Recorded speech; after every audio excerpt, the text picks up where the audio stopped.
Welcome back, ladies and gentlemen. Today we're going to be learning about me, but we're going to be doing it in the form of never have I ever questions. I have no idea what that really means, but we're going to find out who I am on the inside. Let's go. Never have I ever had diarrhea and vomited simultaneously. So glad we started here. I just, this calendar year, had neurovirus, and I've never felt like that before in my entire life, honestly. I've thrown up before. I've had diarrhea before. I've just never had both of those things at the same exact time, also coming out of me at, like, as fast as light. I was throwing up so hard. I was screaming. Usually I'm, like, quiet. I'm just kind of like, and then it comes out. But this time I was like, ah! Greg's asking, like, logistically what was happening. So I'd be laying in bed, and then my stomach would feel like it was filling up with a balloon. And I'm like, I don't know if this is back door or front door.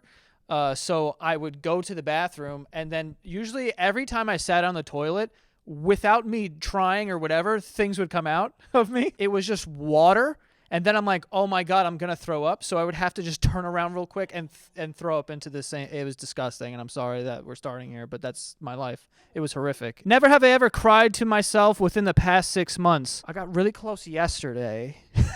I've definitely cried in the last 6 months. I don't know about like a cry like that, but I've like cried at shit. 6 months without crying, dude? You're asking the wrong guy. I mean, it's, you know, at least once a month I'm getting a good cry in.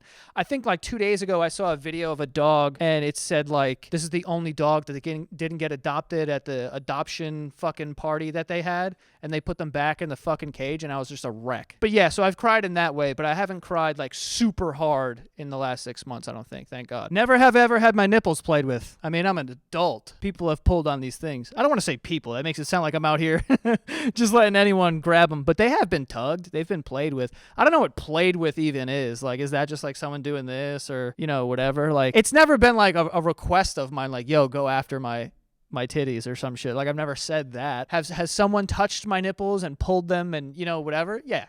Yes. Have I ever clamped them? Dude, you're horny. Greg's over there like, you ever clamped them?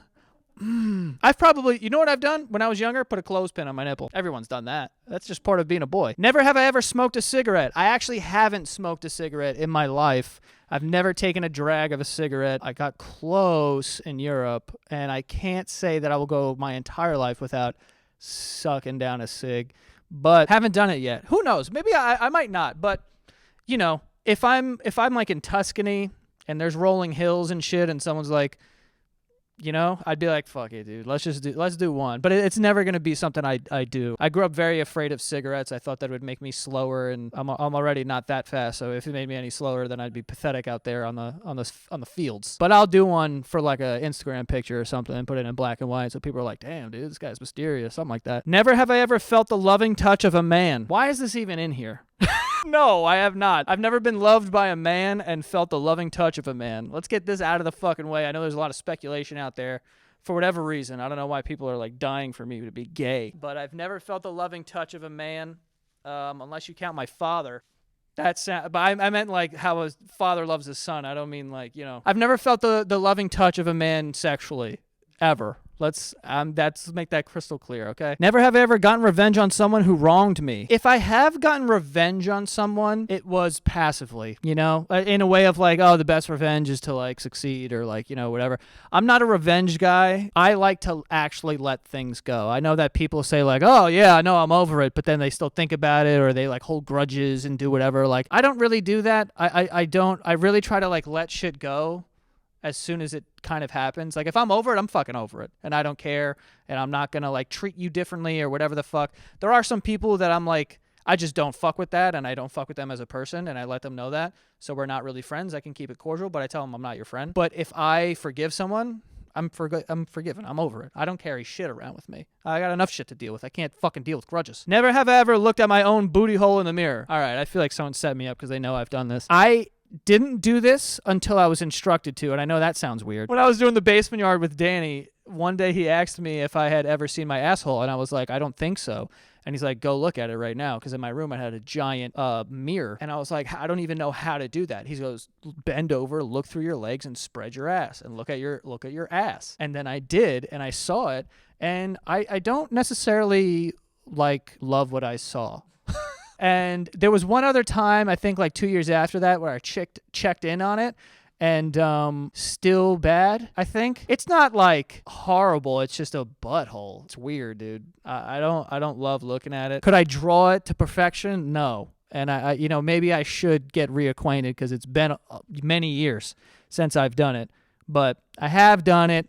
Will I do it again? We don't know. Maybe it's like the cigarette. Next time I'm in Europe, I'll take a look. Never have I ever done something very generous that nobody knows about. There are many things that I think I've done that are generous that people don't know about. Only the person that, you're kind of helping out would know about it. I don't know if that counts, but like only that person would know and no one else knows. That's all I gotta say, I guess. And you'll never know, you pigs. Before we get to the rest of this video, we do have a sponsor, and that is SeatGeek, okay? The summer is here. The weather is nice, so get outside and take yourself to a nice concert or something, okay? There's a bunch of people on tour, including myself, so go get some tickets, and I'm sure they're available on SeatGeek. I've seen them before, but we got Beyonce, Kendrick Lamar, and SZA. Would love to go to that. Shakira, Chris Stapleton, Katy Perry, Morgan Wallen, Post Malone, Tate McRae. All these people are on tour right now. You can get tickets to all of those on SeatGeek, as well as sporting events. Go to a nice baseball game, get a hot dog and a soda and a beer, and have a great time at that.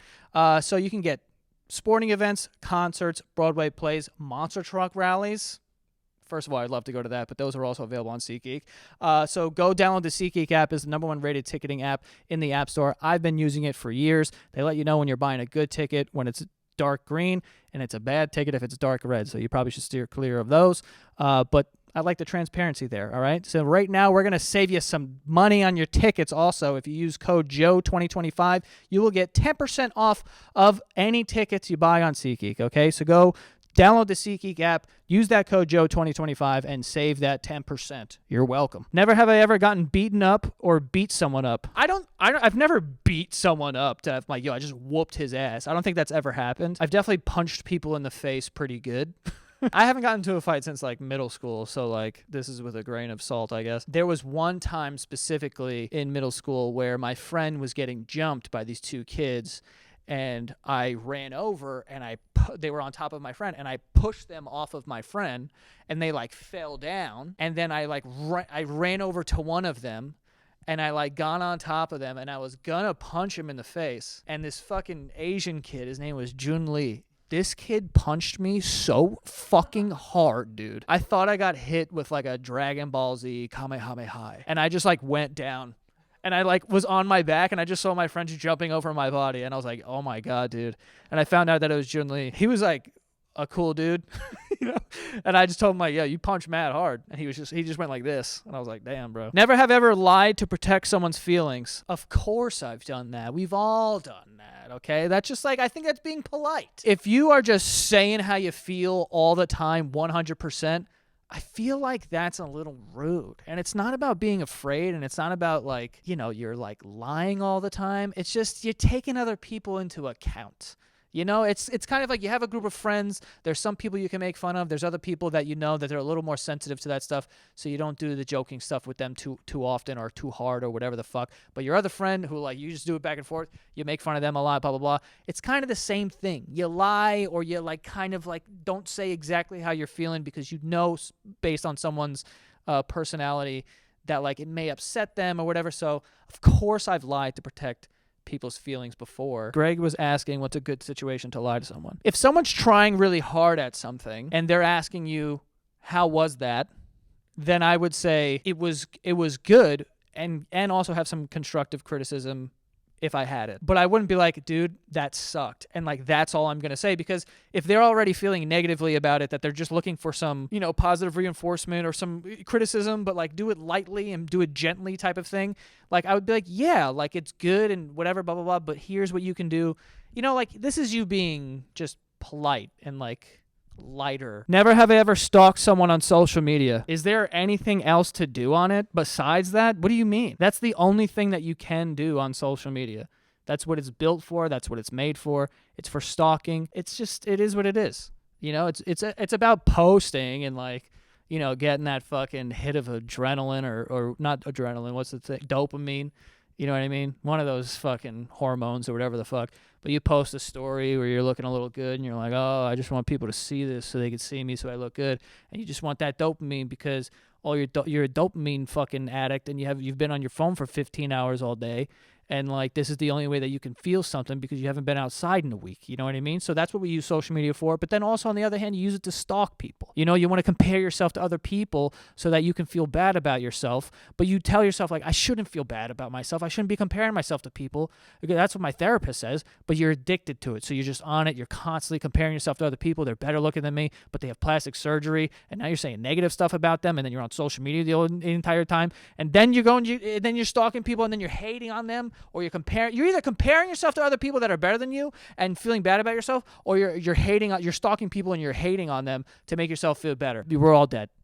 Well, there you have it, folks. That's me in a nutshell. Okay, I hope you learned some more stuff about me.